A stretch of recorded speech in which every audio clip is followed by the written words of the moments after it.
नमस्कार, स्वागत है आपका पावर ब्रेकफास्ट में। आपके साथ मैं हूं नेहा आनंद। आइए देख लेते हैं कि बुधवार की सुबह अंतर्राष्ट्रीय बाजारों से कैसे संकेत निकल कर आ रहे हैं। तो देखा जाए तो मिलीजुली सी शुरुआत हुई है, कोई बहुत एनकरेजिंग अपडेट्स तो नहीं दिख रहे। एसजीएक्स निफ्टी इस समय 40 अंक ऊपर है, 16,100 के पास। हम इसमें 1/4% की बढ़त के साथ कारोबार होता हुआ देख रहे हैं। वहीं डाउ फ्यूचर्स या नैस्डैक फ्यूचर्स पर आते हैं, बिल्कुल फ्लैटिश और रेंज बाउंड सा कारोबार हमें यहां पर देखने को मिल रहा है। कल के सत्र में डाउ जोन्स में तो हमने प्रेशर बनता हुआ देखा, लेकिन डाउ और नैस्डैक फ्यूचर्स पर अभी नजर डालें तो बिल्कुल दायरे का ट्रेड बनता हुआ नजर आ रहा है।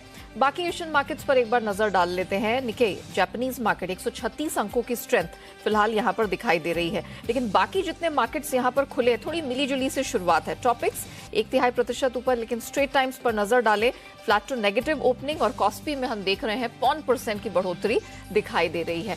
लेकिन घमासान तो कमोडिटी मार्केट में मचा है। कच्चा तेल 7.5% बीते सत्र में टूटा और अभी भी प्रेशर जारी है। $99 के नीचे ब्रेंट को हमने एक समय टूटते देखा। नाइमेक्स क्रूड की बात करें, WTI क्रूड की, तो इसमें आधे % की कमजोरी है और इसे भी हमने ऑलमोस्ट $94 तक जाते हुए देखा है। सोने चांदी में सुस्ती जारी है, चांदी की कीमतों में है pressure and across the board दबाव दिखाई दे रहा है। तो क्या कुछ हुआ है अंतर्राष्ट्रीय बाजारों में और आज किन ट्रिगर्स पर रखनी है नजर, इन सब पर बात करने के लिए मेरे सहयोगी दीपांशु मेरे साथ जुड़ चुके हैं। दीपांशु, गुड मॉर्निंग, बहुत स्वागत है। आज आपके साथ स्काइप के हम मिल रहे हैं। जरा बताइए क्या कुछ हुआ है अंतर्राष्ट्रीय बाजारों में बीते सत्र में। कमोडिटी मार्केट में तो तबाही मच गई है। बिल्कुल, कमोडिटी में तबाही मची है और कल के ग्लोबल संकेत एक्चुअली काफी कमजोर थे, पर कमोडिटी की तबाही से अब देखिए बाजार में एक राहत की बात आ रही है, क्योंकि डेफिनेटली इन्फ्लेशन तो सबके कंसर्न बने ही हुए हैं। तो पहले कमोडिटी मार्केट पर ही फोकस कर लेते हैं, क्योंकि ज्यादा बड़ी खबरें कमोडिटी बाजार से ही निकल कर आ रही हैं। जैसा आप भी अपडेट दे रही थी, एक तो डॉलर इंडेक्स 108 के ऊपर कायम है और इसकी वजह से हम देख रहे हैं अक्रॉस कमोडिटी बास्केट आपको प्रेशर आते हुए दिख रहा है। साथ ही कच्चे तेल पर रखिए नजर, 7-7.5% कल रात कच्चा तेल टूटा और अभी भी ब्रेंट आपको $100 के नीचे दिख रहा है। WTI तो $95 पर आपको आ चुका है। तो एक बड़ी कच्चे तेल में बड़ी गिरावट से आपको आती हुई दिख रही है। ओपेक ने साल 2023 के लिए डिमांड का जो अनुमान है वो 2022 के मुकाबले थोड़ा कम करा है। हालांकि 2023 में भी वो कह रहे हैं डिमांड बढ़ेगी, 2.7 लाख बैरल प्रतिदिन डिमांड बढ़ी है, बट जो 2022 का अनुमान है उससे ये कम है। तो वहां से आपको एक कच्चे तेल में गिरावट आई है। दूसरा, चीन में हम लगातार 2-3 दिनों से हाईलाइट कर रहे हैं, फिर से कोरोना के मामले टेंशन दे रहे हैं, तो क्या चीन की मांग पर असर हो सकता है, इसका भी एक डर बना हुआ है। बट डेफिनेटली एक राहत की बात है जिस तरह से कच्चे तेल के दाम गिर कर आए हैं। साथ ही अगर आप नजर रखें, सोने चांदी में लगातार दबाव है, 1720 तक सोना आपको फिसलते हुए दिख रहा है। कॉपर 20 महीने के निचले स्तर पर है, एल्यूमिनियम 14 महीने के निचले स्तर पर है। बाकी बेस मेटल्स में भी हमने गिरावट का ही ट्रेंड देखा और एग्री कमोडिटीज में भी कल आपने भारी गिरावट बनती हुई देखी है। सोया, गेहूं, मक्का, शुगर, कॉफी, इन सभी में गिरावट हावी है। तो एक कमोडिटी फॉल से बाजार में डेफिनेटली इस समय राहत के संकेत आते हुए दिख रहे हैं। वैसे अगर बाजार की क्यूज की बात करें तो कल शाम अमेरिकी बाजारों में हमने देखा एक बार फिर से दबाव ही बना हुआ था। एंड ऑफ डे करीब 200 अंक डाउ फिसल कर बंद हुआ, 500 अंकों की रेंज में कारोबार हुआ और जब हमारे बाजार बंद हो रहे थे तो 150 अंक के करीब डाउ नीचे था, तो उससे थोड़ा ज्यादा ही फिसला है। बट एक तरह से बाजार ने इसका अनुमान ऑलरेडी लगा लिया था। बट हाँ, अच्छी शुरुआत हुई थी। In fact most of the day डाउ और बाकी अमेरिकन इंडेक्सेस पॉजिटिव ट्रेड कर रहे थे, बट आखिरी 2 घंटे में ही बिकवाली आई और ऊंचाई से करीब 365 अंक फिसलकर डाउ कल बंद होते हुए दिखा। S&P और नैस्डैक दोनों में ही करीब 1% की आपने वीकनेस देखी है। माइक्रोसॉफ्ट कल 4% फिसला है, क्योंकि कंपनी ने कहा है कि आगे जाकर वो जॉब कट्स कर सकते हैं। गूगल ने कहा है कि अगले साल वो हायरिंग कम कर सकते हैं। टेस्ला करीब 230 लोगों की छटनी करने वाला है। तो ये कहीं से अब ये जो आईटी और आईटी से जुड़े सेक्टर्स जो अच्छे ग्रोथ के ट्रिगर थे वो अब जॉब कट्स की बात कर रहे हैं, तो ये एक चिंता का विषय बन सकता है, क्योंकि आने वाली मंदी का भी डर इस समय बाजार पर हावी है। इसके अलावा ट्विटर ने इलॉन मस्क साहब के पर लॉ सूट एक फाइल कर दिया है, तो अब देखना पड़ेगा कि उसका क्या एक्शन आता है इनकी डील को लेकर। आज ऑफ कोर्स सबसे बड़ा ट्रिगर अमेरिकी बाजार से है और वो है उनका जून महीने का इन्फ्लेशन डेटा। 8.8% पर आ सकता है, पिछले महीने 8.6% पर था। तो इन्फ्लेशन की तो चिंता हावी है और देखते हैं कि आज कैसा ये डेटा आता है। माना जा रहा है कि हायर डेटा रहेगा, इकोनॉमिक सिचुएशन भी अभी अच्छी है, तो फेड का जो अपना अग्रेसिव रुख है वो बरकरार रहेगा ही। यूरोप की बात करें तो कल हमने देखा करीब आधे % से 1% यूरोप मजबूत था, तो अच्छा ही एक्शन था यूरोप में। अमेरिकी बाजार ऑफ कोर्स सुस्त थे और अच्छी शुरुआत के बाद एंड में इंपॉर्टेंट डेटा आने से पहले फिसल कर बंद हुए हैं, बट हाँ, कमोडिटी की गिरावट से एक राहत इस समय बाजारों पर डेफिनेटली दिख रही है। चलिए, तो एक तो अच्छी बात हुई कि कमोडिटी स्पेस में जो करेक्शन दिखा है वो महंगाई की जो आग भड़की हुई है उसको यहाँ ठंडा करने का ऑफ कोर्स काम करेगा। थैंक यू दीप, हमारे साथ जुड़ने के लिए, वो पूरी अपडेट रखने के लिए। आइए अब आगे बढ़ें और देख लेते हैं कि कल संस्थागत निवेशकों की तरफ से प्रदर्शन किस प्रकार का रहा है। तो हाल फिलहाल में हमने देखा कि एफआईआईज की बिकवाली कुछ थमी जरूर थी, लेकिन अब वापस से हम 4 डिजिट की बिकवाली पे वापस लौट आए हैं। विदेशी संस्थागत निवेशकों की तरफ से कल हमने 1566 करोड़ के आसपास की बिकवाली देखी। डीआईआईज का सपोर्ट जारी है, हालांकि वहां पर थोड़ी सी सुस्ती जरूर देखने को मिली। 141 करोड़ के आसपास की खरीद का फिगर आया है, लेकिन एफएनओ स्पेस में भारी बिकवाली देखने को मिली है। 5323 करोड़ के आसपास की बिकवाली फिलहाल हमने स्टॉक और इंडेक्स फ्यूचर्स में बनते हुए देखी है। तो कह सकते हैं कि विदेशी संस्थागत निवेशकों की जो बिकवाली है वो एक बार फिर से चिंता का विषय बनती हुई दिख रही है। तो जिस तरह के संकेत हमें मिलते हुए दिख रहे हैं, जो कि मिले जुले हैं, हालांकि कमोडिटी मार्केट फ्रंट से कुछ अच्छी खबर है, इन सब के मद्देनजर आज आपको क्या रणनीति हमारे मार्केट्स में अपनानी है, इस पर बात करने के लिए जी बिजनेस के मैनेजिंग एडिटर अनिल सिंह भी हमारे साथ जुड़ चुके हैं।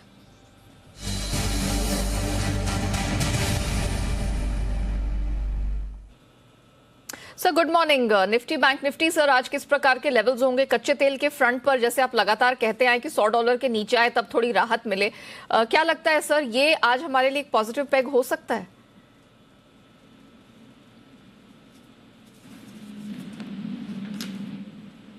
ओके अनिल सर, क्या आप मुझे सुन पा रहे हैं?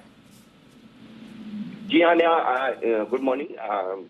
जो कुछ संकेत हैं आज मिले जुले हैं ग्लोबल मार्केट के संकेतों की बात करें तो जहाँ अमेरिका में कमजोरी भले ही रही, लेकिन हमारी उम्मीद के मुताबिक ही कमजोरी रही, कोई खास ज्यादा नहीं है। डाउ फ्यूचर सुस्त है और सबसे बड़ी बात है कि कच्चा तेल का गिरना हमारे लिए काफी अच्छा है और हमारे महंगाई के आंकड़े भी 7% के आसपास आए तो उम्मीद के मुताबिक ही है। तो ओवरऑल ग्लोबल संकेतों को आप देखेंगे तो हमारे लिए मिक्स है।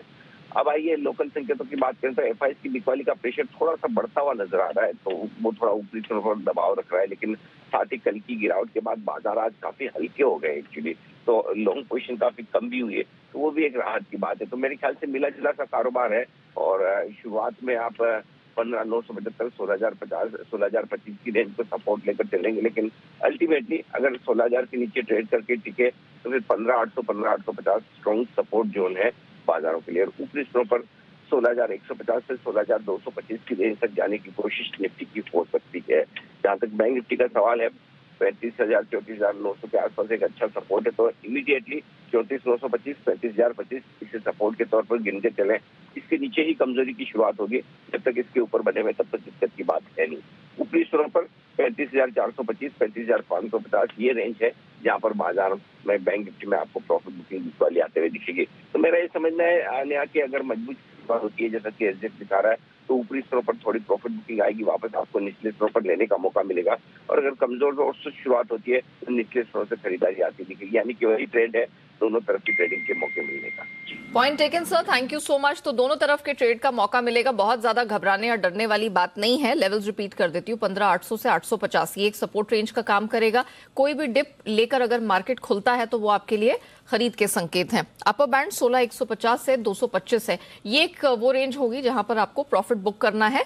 और सिमिलरली बैंक निफ्टी में भी 34,925, 35,025 ये वो रेंज होगी जो आज सपोर्ट का काम करेगी। और अपर बैंड 35,425 से 550 यहां पर थोड़ा रेजिस्टेंस हम बैंक निफ्टी में बनता देख सकते हैं। आइए अब जान लेते हैं कि स्टॉक्स इन न्यूज की हमारी लिस्ट क्या कहती है, खबरों के दम पर कहां रहेगा एक्शन, ये बताने के लिए मेरे सहयोगी अरमान मेरे साथ स्टूडियो में जुड़ चुके हैं। अरमान गुड मॉर्निंग, बताइए कौन से महत्वपूर्ण ट्रिगर्स हैं जहां पर रखनी है नजर एंड ऑफ कोर्स एक्शन कहां दिखेगा? बिल्कुल, देखिए सबसे पहले नतीजों में आप ध्यान रखिएगा कि जो माइंड ट्री है उनके नतीजे आते हुए दिखेंगे। कैश में आपको टाटा मेटालिक्स के नतीजे आते हुए देखेंगे।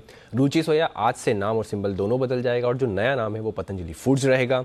हिंदुस्तान जिंक जो बोर्ड की बैठक पर अंतरिम डिविडेंड पर विचार किया जाएगा। और कुछ एक्स डेट्स हैं जिसमें श्री सीमेंट फाइनल डिविडेंड 45 का, वीएसटी इंडस्ट्रीज डिविडेंड 140 का, वेडेंट करके कंपनी है जिनका फाइनल डिविडेंड है 45 का। और कुछ प्राइस बैंड्स चेंज है मेरे पास जिसमें 20% टू 10% है पीसी ज्वेलर्स और 10% टू 5% है EKI एनर्जी सर्विसेज, और उसके साथ साथ आप ग्लोबल का जो डेटा आता हुआ दिखेगा उस पर भी फोकस रखिएगा, जिसमें अमेरिका का CPI का डेटा आता हुआ दिखेगा, UK का GDP का डेटा आता हुआ दिखेगा।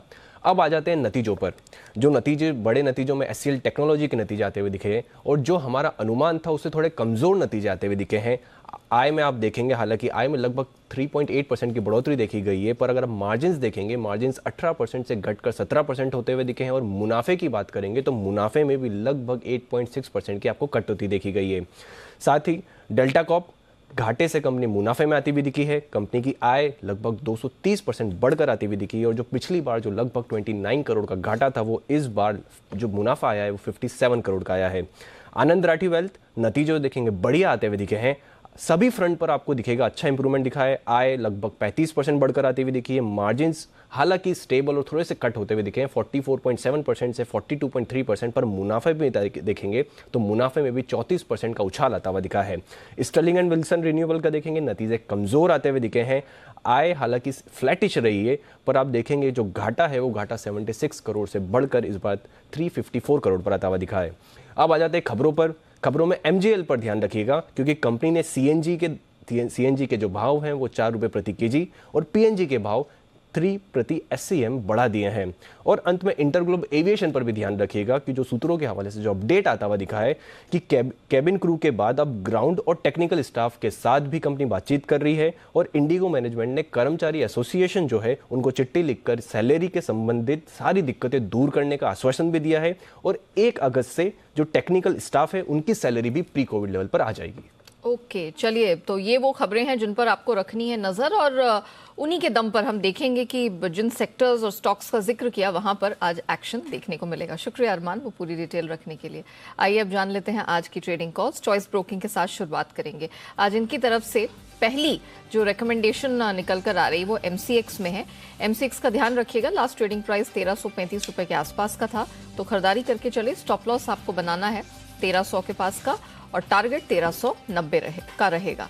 अब आते हैं अनराठी सिक्योरिटीज की तरफ। इनकी तरफ से लॉरस लैब्स यहां पर खरीदारी की सलाह निकल कर आ रही है।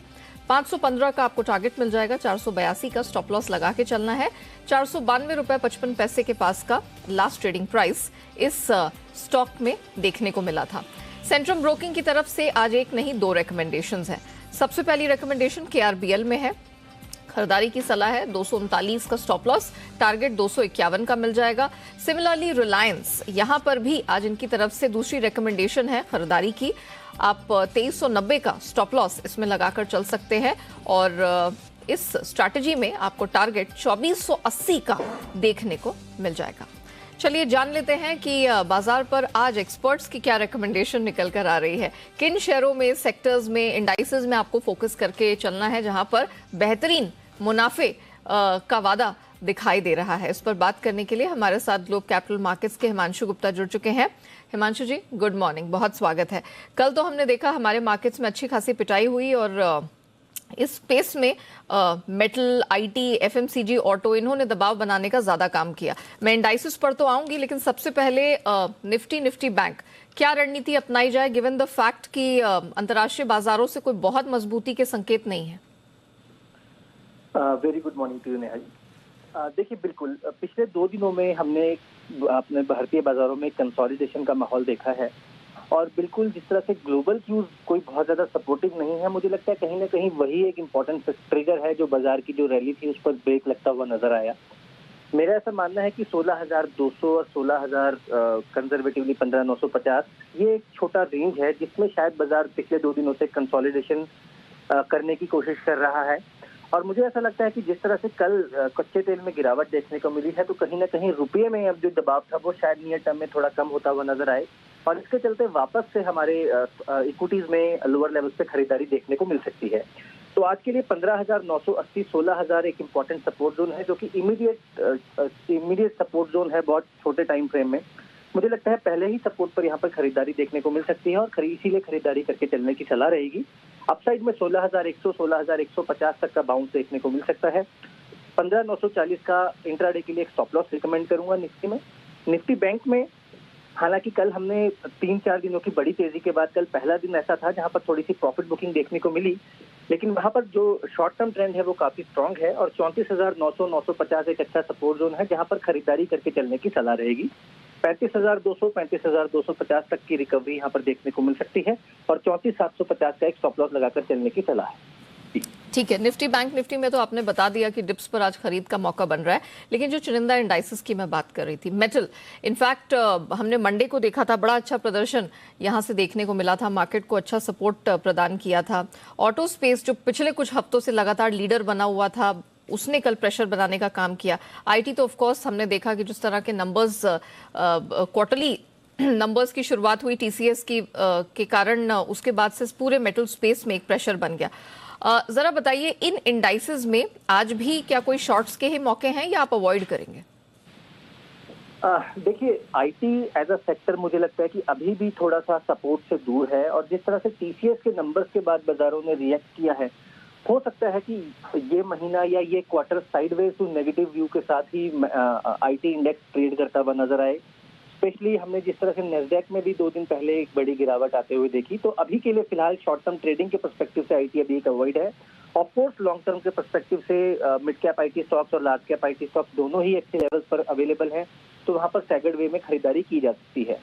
जहां तक नेहा जी मेटल्स की बात है, मुझे लगता है मेटल्स में करंट लेवल्स पर जो रिस्क रिवॉर्ड है वो फ्रेश शॉर्ट के लिए फेवरेबल नहीं है। ऑलरेडी बहुत ओवरसोल्ड है इस सेक्टर के तमाम स्टॉक, और मुझे लगता है कि इसी के चलते हम देखते हैं कि एक वीक ट्रेंड होने के बावजूद भी किसी ना किसी न्यूज के चलते हम इसमें एक अच्छी during the day rally attempt बनते हुए देखते हैं। तो मुझे लगता है कि यहाँ पर जो रिस्क रिवॉर्ड है वो फ्रेश शॉर्ट के लिए अवेलेबल नहीं है, तो यहाँ पर बिकवाली नहीं करके चलने की अब सलाह रहेगी। ऑटोज और बैंक्स, ये दो ऐसे सेक्टर्स हैं, और स्पेशली एफएमसीजी जो अच्छा ट्रेंड और अच्छी स्ट्रेंथ दिखाते हैं, तो मुझे लगता है कि ये तीनों ही सेक्टर्स ऐसे हैं जहां पर गिरावट पर खरीदारी करके चलने की सलाह है। चलिए हिमांशु जी, अब ये बता दीजिए कि इस मार्केट में आपकी बेस्ट पिक्स कहां से आ रही हैं? तो नेहा जी, मुझे लगता है कि टायर स्टॉक्स यहाँ पर कुछ अच्छा कर सकते हैं। अक्रॉस द बोर्ड जितने भी टायर स्टॉक्स के चार्ट्स हैं वो काफी अच्छे लग रहे हैं, चाहे वो अपोलो टायर्स हो, चाहे वो सीएट हो। मुझे आपके लिए पसंद है बालकृष्णा इंडस्ट्रीज, जहां पर कल एक अच्छा ब्रेकआउट अटेम्प्ट हुआ था, तो वहां पर जो तेजी है वो आज कंटिन्यू रह सकती है। 2350 के टारगेट के लिए बालकृष्णा इंडस्ट्रीज में खरीदारी करके चलने की सलाह है। 2265 रुपए का एक स्टॉप लॉस लगाया जा सकता है। Point taken. Himanshu ji, thank you so much हमारे साथ जुड़ने के लिए, बताने के लिए कि आज कहां फोकस करना है और किन एरियाज को अवॉइड करना है। Thank you so much.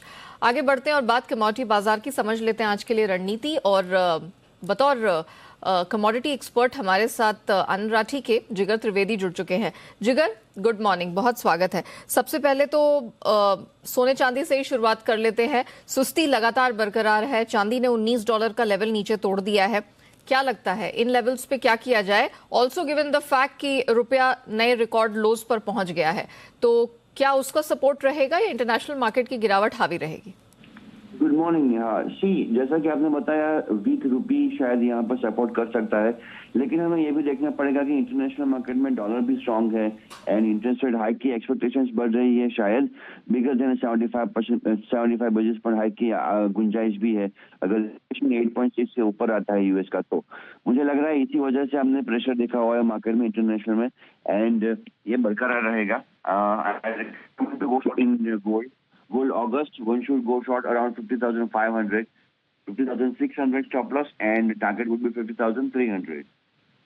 कच्चे तेल में क्या किया जाए? 7.5% की भारी भरकम गिरावट। ऑफ कोर्स पूरी तरह से जो रिसेशन का, मंदी की डर से मांग यहाँ पर गिरने का डर बना हुआ है, लेकिन सप्लाई स्क्वीज तो है अभी भी सामने।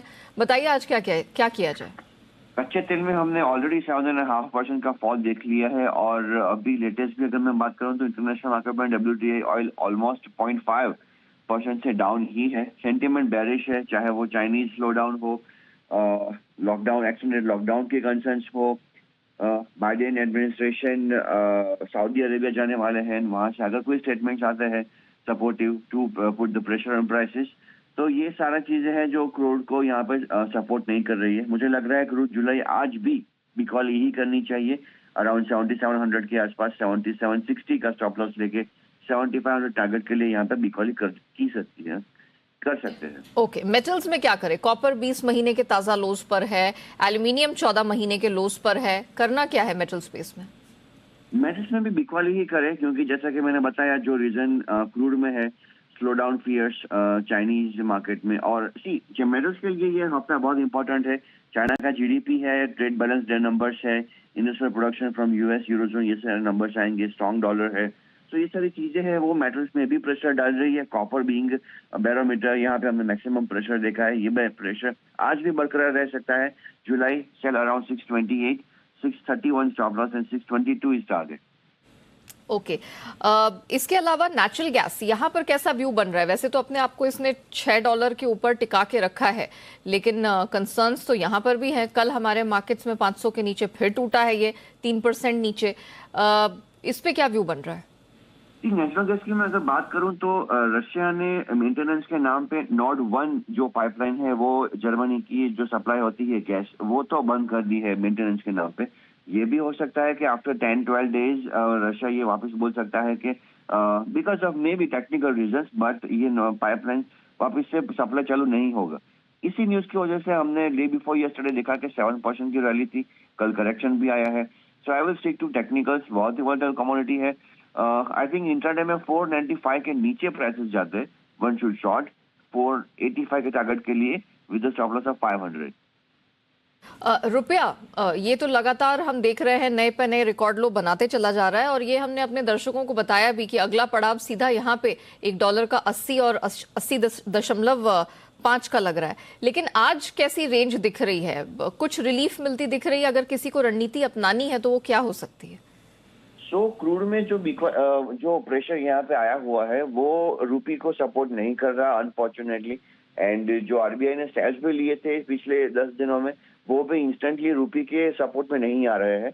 The problem is FII outflows and the strong dollar, particularly dollar जो 108 है, 108.23 के स्तर को छू रहा है, multi year multi decade high, वो प्रेशर दे रहा है यहाँ पे। सो मुझे लग रहा है बाय ऑन डिप्स की स्ट्रेटेजी यहाँ पे मेंटेन करनी चाहिए। 79.6, 79.7 स्पॉट में मुझे लेवल्स देखने मिल रहा है आज के दिन में भी। हो सकता है because of the weakness in the crude शायद थोड़ा गैप डाउन ओपन हो USD INR, but I think I will still go with the buy call only. Okay, thank you so much Jigar, हमारे साथ जुड़ने के लिए, बताने के लिए कि नॉन एग्री स्पेस और करेंसी में आज किस प्रकार के मूवमेंट के लिए तैयार रहना चाहिए, एंड ऑफ कोर्स क्या रणनीति अपनाकर चलना चाहिए। अब बात करते हैं एफआईआर यानी एफआईआई इन्वेस्टमेंट रिपोर्ट की। देख लेते हैं किन शेयरों पर फॉरेन ब्रोकरेजेस की तरफ से एफआईआर दर्ज हुई है। शुरुआत जीएसपीएल से करेंगे। इस पर मैक्वेरी का आउट परफॉर्म का स्टैंस है, पहले न्यूट्रल का स्टैंस था, उसे अपग्रेड करके आउट परफॉर्म कर दिया है। लक्ष्य हालांकि थोड़ा घटाया है, 300 से घटाकर 280 कर दिया। Gujarat gas, Macquarie neutral stance अब इन्होंने ले रखा है, पहले अंडर परफॉर्म था, लक्ष्य हालांकि बढ़ा दिया है, 400 से 440 कर दिया है। रिलायंस इंडस्ट्रीज, मैक्वेरी की अंडर परफॉर्म का स्टैंस है, लक्ष्य यहां पर थोड़ा सा बढ़ाया है, 1850 से अब 1950 कर दिया है। विप्रो, इस पर मैक्वेरी का आउट परफॉर्म का स्टैंस है 640 के टारगेट के साथ। बैंकों पर मैक्वेरी की रिपोर्ट रखते हैं आपके सामने। एसबीआई आउट परफॉर्म का आउटलुक दे रहे हैं और टारगेट 665 का है। सिमिलरली इनके एचडीएफसी बैंक पर भी आउट परफॉर्म की ही स्टैंस है और टारगेट 2005 का दे रहे हैं। ओएनजीसी पर हालांकि मैक्वेरी ने आउट परफॉर्म का स्टैंस दिया है, लक्ष्य थोड़ा सा घटाया है, 210 था, अब उसको घटाकर 170 कर दिया।